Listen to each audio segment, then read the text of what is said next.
Ah ouais.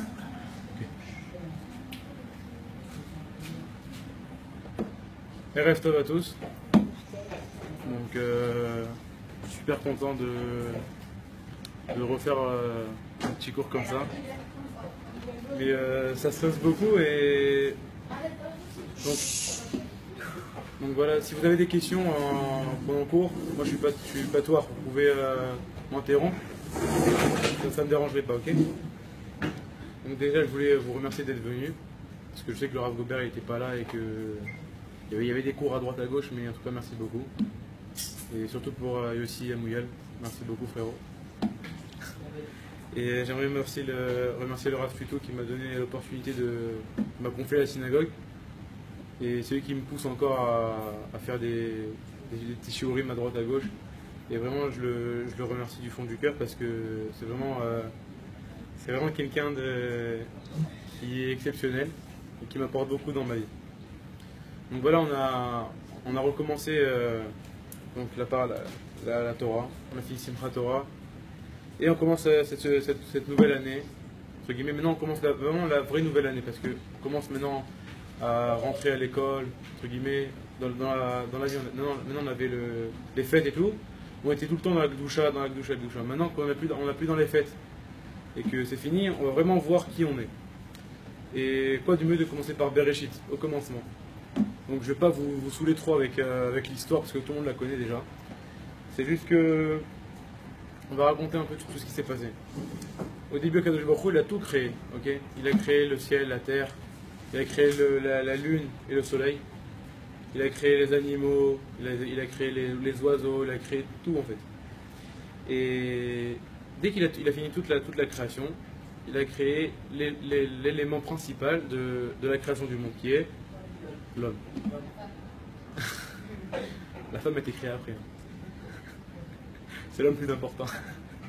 Et en fait, c'est quand même bizarre de savoir que Kadosh Baruch Hu, il a tout créé avant, genre, mais vraiment tout. Il a créé l'homme à la fin. Pourquoi? Pour te dire que Dieu il a créé tout avant.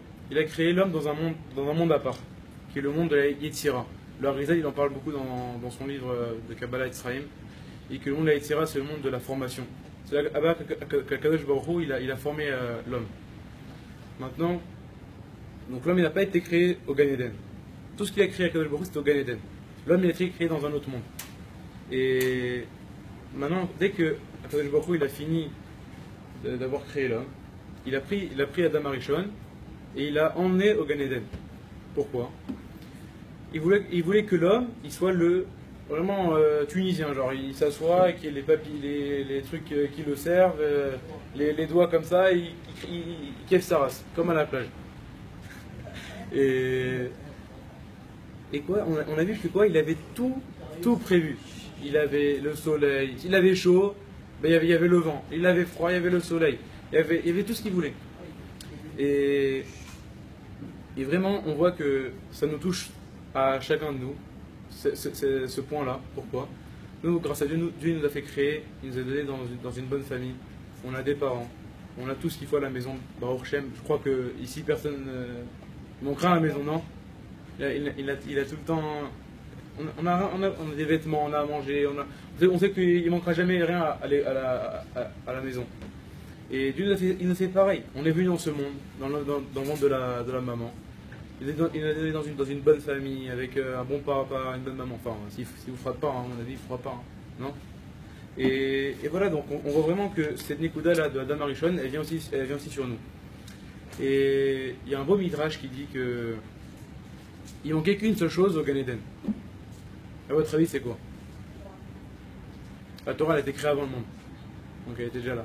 Et Dieu il a créé le monde en regardant la Torah. Comme écrit dans le Zohar Kadosh, Kadosh Baruch Hu, les Torah, comment il écrit? Istakel Batorah ou Bara Alma. Il a regardé dans la Torah et il a créé le monde.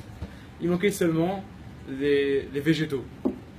Les végétaux, genre tout ce qui est arbre fruitier, arbre, légumes, fruits, tout ce qui touche à la végétation. Végétation, il y avait les graines. il y avait les graines à l'intérieur de la terre, mais c'était pas ça n'avait pas poussé. C'est une bonne question. Et le Midrash il dit que Bichlal, il n'y avait rien du tout comme fruits ni légumes. Et une question que je vous pose, pourquoi Kadosh Baruch Hu, il a pas fait ça? Il a tout fait, il a fait le plus dur. Et la chose la plus facile qu'il y a au monde, celui qui est artisanal ou quoi, pour te dire, il met une graine, il met de l'eau, et hop, ça pousse. La chose la plus simple qu'il y a, Dieu ne l'a pas fait. Alors qu'il a fait le ciel, la terre. Je vous laisse répondre. Quelqu'un a une idée? Ouais, vas-y. Vas-y. C'est parce que Dieu il voulait que l'homme il prie pour qu'il envoie l'eau et après grâce à ça. Bien fait. C'est ce qu'il dit Rashi il a dit Uma ta'am no imtir. C'est quoi la raison que Kadosh Baruch Hu il n'a pas fait descendre la pluie sur terre? Les filles chez Adam, aïn la vodat à Adama. ואין מקל לטובתם של הגשמים וכשבא אדם וידע שאין צורך לעולם התפלל עליהם וירדו בשרון אילנות לידי שנים. C'est-à-dire que quoi? Akadosh Baruch Hu il attendait Bémet la tfila de l'homme pour qu'il fasse descendre les pluies. Maintenant, la tfila pour Akadosh Baruch Hu c'est ce qu'il y a de plus important pour lui. C'est vrai que même si on n'est pas quelqu'un de grand, on n'est pas. Des fois on croit que notre tfila sert à rien. C'est pas vrai. Chaque tfila qu'on fait, ça vaut des milliards. C'est vrai que quand il y a un problème, qu'est-ce qu'on dit? Va lire un Teilim. Va parler avec Kadosh Baruch Hu. Fais un Teilim. Et souvent il fait le 121, Shir la Ma'alot. Pourquoi? Ça nous rapproche à Kadosh Baruch Hu. Chaque tfila, elle est super importante. Et on voit que en fait, la tfila, c'était l'une des raisons pourquoi l'homme il a été créé. Le Ben Ishraï il enseigne que quand on prend le mot Adam, tu connais ce Khidouche, et aussi Ethan, Adam, il y a Aleph, Dalet même. Si maintenant on prend le Aleph, on écrit Aleph, Lamed et P. Ok? Vous me suivez? Ok? Après tu prends le Dalet. Tu écris Dalet, genre en plein le mot. Adam. Tu prends, il y a 3 lettres. Aleph, Dalet, Lamed. Aleph, Dalet même. Donc tu prends le Aleph et tu l'écris en mots pleins. Ça fait Aleph, Lamed et P Sophite. Tu prends Dalet, ça fait Dalet, Lamed, Taf. Tu prends même, ça fait même et même. Tu vas voir. Et donc maintenant tu enlèves les 3 premières lettres donc du mot Adam. Donc tu enlèves Aleph, Dalet, même. Donc si on met mistader, comment on dit mistader? Si on arrange les lettres, ça fait le mot mitpalel. C'est le mot mitpalel. On retrouve même, taf, p, lamed, lamed. Donc on voit que quoi? Que Bémet, l'homme il a été créé pour prier. Et chaque tfila que l'homme y fait, ça vaut des milliards aux yeux de Kadosh Baruch Hu. Maintenant, comme nous les garçons, on est obligé de faire shacharit min charavit, les filles sont obligées que de faire une tfila. Mais ça n'empêche pas que si on prend shacharit min charavit, les 3 premières lettres de ces 3 mots, voilà, ça sort le mot shin, mem, ain, shomer. Kadosh Baruch Hu, il shomer. Il entend chaque tfilote qu'on fait. Et encore plus dans cette filote là. Et vu qu'on a vu que dans le Midrash, on a vu que Kadosh Baruch Hu, il a attendu que Adam Arishon il prie pour qu'il fasse descendre la pluie. On sait que la pluie c'est un signe de bracha. Comment on voit? On a fait Shemini Chagateret. Ouais. Qu'est-ce qu'on a dit pendant la tfila? Morida Geshem. Fais descendre la bracha. Comme Tadira Dama. On a fait le truc là. Genre Tevarecha Dama. Tevarer. Genre Tevarer ça veut dire bénédiction. Et comment on voit ça? J'ai trouvé un beau chidouche tout à l'heure en Gematria. Vous allez surtout aimer. Et surtout ceux qui veulent devenir riches, l'intérêt à. Ah, ça y est, tu t'as levé ta tête toi, ça y est, hein? Éthique. Et celui-là, ça va en Gematria 525. Il est tunisien. 525, ouais. Ah ouais, tunisien. Et ça fait Gematria Parnassa Ad Belidai. Si vous comptez, ça veut dire quoi Parnassa Ad Belidai? Qu'il est la Parnassa jusqu'à qui en peut plus. Ça fait Gematria Tfila. Parce que la Tfila, elle a tellement un potentiel en elle d'apporter tout. Alors, tu peux même avoir la Parnassa facilement. C'est vrai que vous allez voir au fur et à mesure qu'on va avancer que la tefila elle ne se reçoit pas directement à cause des fautes, à cause de notre comportement, du Chol Hashem qu'on fait ou quoi.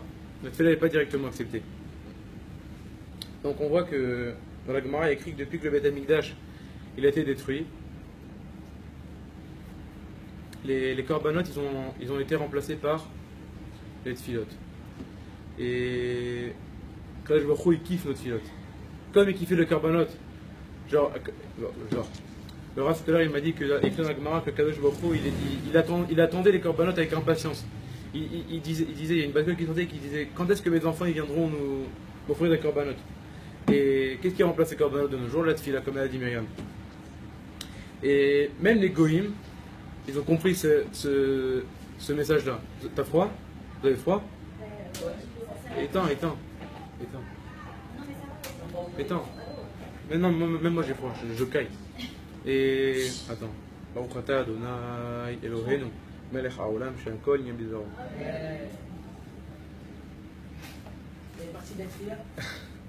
Et même les goïms, ils ont compris ce principe-là de la tefila. Pourtant, on voit bien que ça ne marche pas avec eux. Ils ont compris qu'il y a un secret dans la tefila. Comme il dit David Ameler dans le Tehillim 96, au verset 3, c'est prouve à goïm et kevodo. Et les peuples, ils raconteront la gloire d'Akadosh Baruch Hu. Maintenant, comme on voit, combien de prières ils font les musulmans? 5 chers. Et les notrim, les chrétiens, chaque, non, une. Ils vont quand le dimanche? Ouais. Parce qu'ils ont compris que dans la tefila, il y a vraiment il y a quelque chose qui nous sert avec Akadosh Baruch Hu. C'est ce qu'il dit Rabbi Nachman de Breslev dans le Sichat Haran, Nun Bet. Maintenant, dans Maseret Rosh Hashanah, dans la Gemara de Rosh Hashanah, je crois que c'est Tret Amud Bet, il dit que la tefila, elle a la possibilité de changer la nature. C'est quand même super compliqué de dire quelque chose comme ça. Parce qu'on a vu beaucoup d'exemples dans la Torah et aussi bien dans les Nevi'im et dans la Torah avec Sarah et Menou. Sarah et Menou, elle n'a pas eu d'enfant à part Yitzhak. Pourtant, à quel âge elle a eu Yitzhak, Sarah?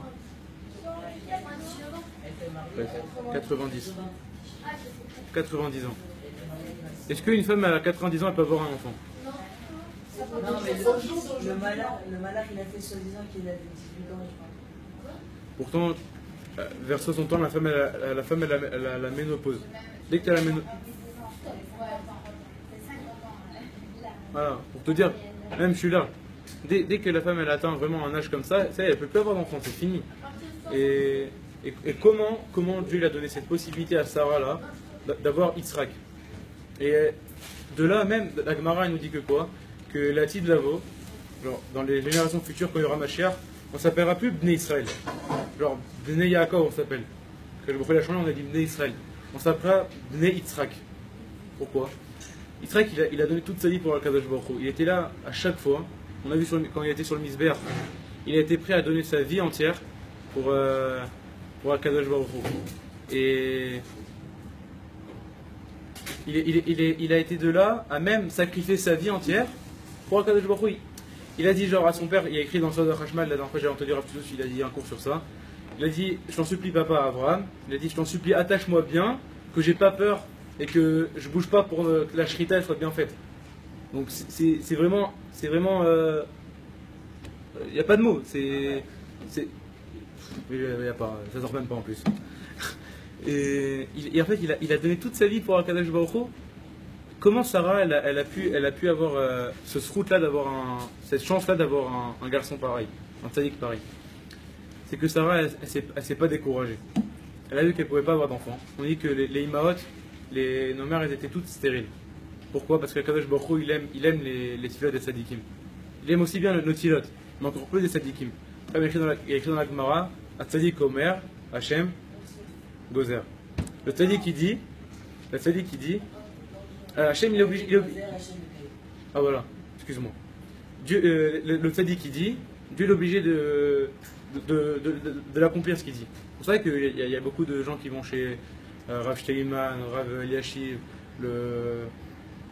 Dès qu'on sait que le tzaddik il a cette force-là de dire quelque chose, il le fait. Donc Sarah, elle pouvait pas avoir d'enfant, mais tellement qu'elle a prié, voilà, comme il dit, elle y croyait, mais il faut avoir tellement une émouna chazaka pour avoir ça. Et en fait, le secret de... Ouais, tu vas voir après. Et elle... Hein? Elle a cru. Elle avait l'émouna qu'elle pouvait avoir un enfant. Et d'où vient cette force-là de Sarah? C'est que Rabbi Nachman de Breslev dit dans l'écouté Moran que lorsqu'un homme il voit que cette fille-là, elle est pas... Quand on fait une fille-là, et que genre il n'y a pas de siman, il n'y a pas de signe qui vient quoi, il te dit c'est la raison pour laquelle il faut que tu pries encore plus. Il faut encore plus prier. C'est là, il nous dit, si maintenant la chose elle vient à toi, c'est-à-dire que le Bokho il veut vite se débarrasser de ta fille-là. Mais si vraiment cette chose-là elle doit venir à toi et qu'elle est bonne pour toi, alors prie encore plus et là elle va venir chez toi. Sarah c'est ce qu'elle a fait. Elle s'est pas découragée pendant 90 ans, c'est inimaginable. Attends, moi je prie 5 minutes, il n'y a pas 5 minutes après, je dis ça y est, allez, je m'en vais. Mais non, genre c'est tous les jours, elle priait, je t'en supplie Dieu, envoie-moi un enfant, genre du matin, après-midi, le soir, ah, vous voyez combien? Non, c'est ce qu'elle voulait. Quand on a comme on dit, En davar omed lifnei ratson. Il n'y a pas de chose qui tient devant la volonté. Tu veux quelque chose, tu l'as. C'est fini. Et c'est surtout, c'est magnifique. Parce que dès que quelqu'un il veut quelque chose, il l'a. Et c'est ce qu'elle voulait Sarah. Et c'est de même avec Rana. Rana, on voit dans le Perek, dans le Navi Shmuel, Perek Aleph, elle était mariée à Elkana. Non. Elkana? Non. Non, j'ai oublié. Elle était mariée avec le Elkana, c'est ça? Ah, ouais. Et pendant 10 ans, ils n'avaient pas d'enfant. Et Rana, on sait très bien, vous allez voir c'était qui, et c'était l'une des plus grandes sadéquettes qu'il y a eu dans le Ham Israël. Et on voit que quoi, elle a pas eu d'enfant pendant 10 ans. Maintenant, à chaque fois, elle allait avec son mari et elle pleurait juste après. Elle disait à Kadosh Baruch Hu, donne-moi ce trou-là d'avoir un enfant, je vais pas avoir de descendance, comme ça tu veux me faire.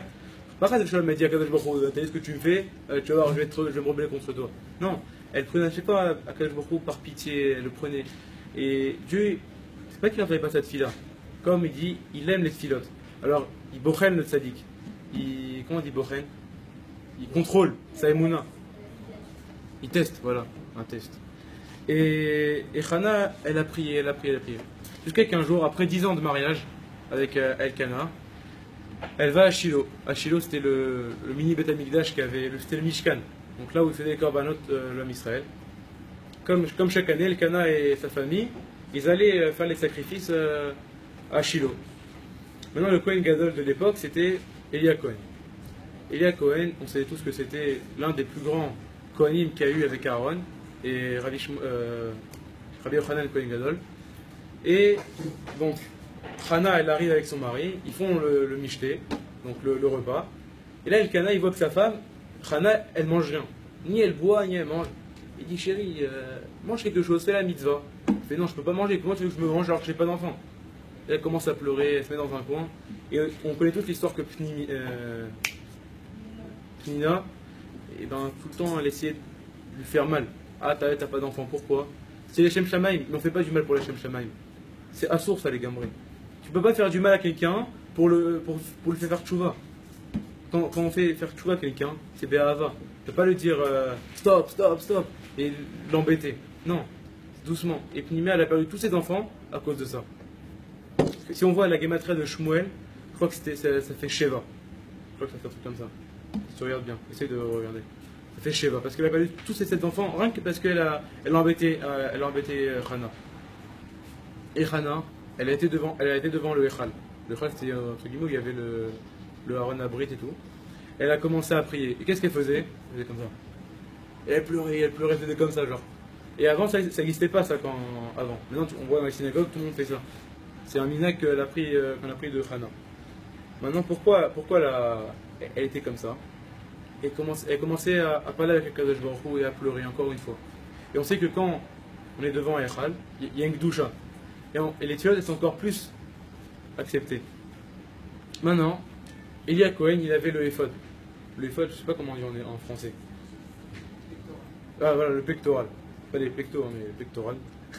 Et c'était là où Akadosh Baruch Hu, il parlait avec les Kohanim. Il y avait des 12 pierres précieuses.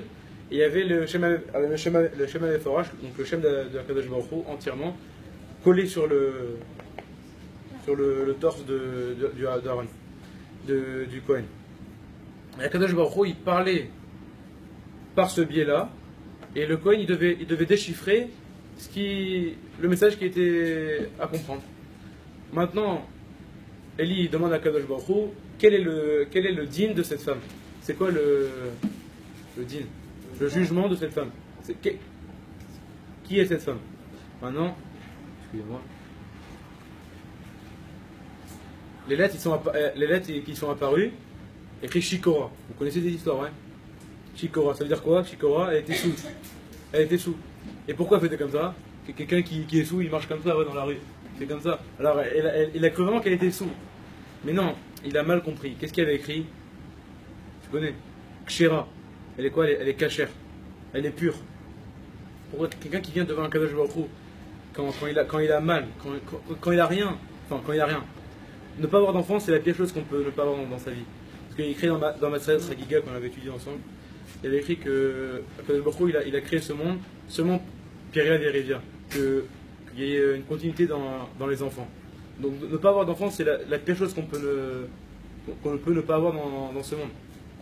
Et Hana, non, elle a continué, elle a pleuré. Donc, et qu'est-ce qu'elle a reçu à la fin? Elle a reçu qui à la fin? Qui? Shmuel. Qu'est-ce qu'il y a écrit dans le Teilim? Moshe et Aaron.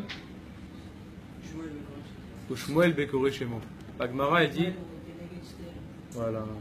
Qu'est-ce qu'elle dit la Gemara? Elle dit que Moshe et Aaron, à eux deux, ils faisaient pas Shmuel à Navi.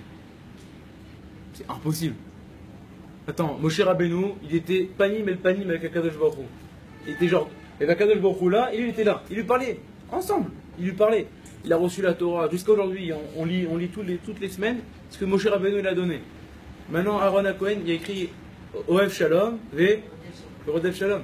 Il n'y a pas plus grand dans le Ham Israël que la Ahava, l'amour entre deux.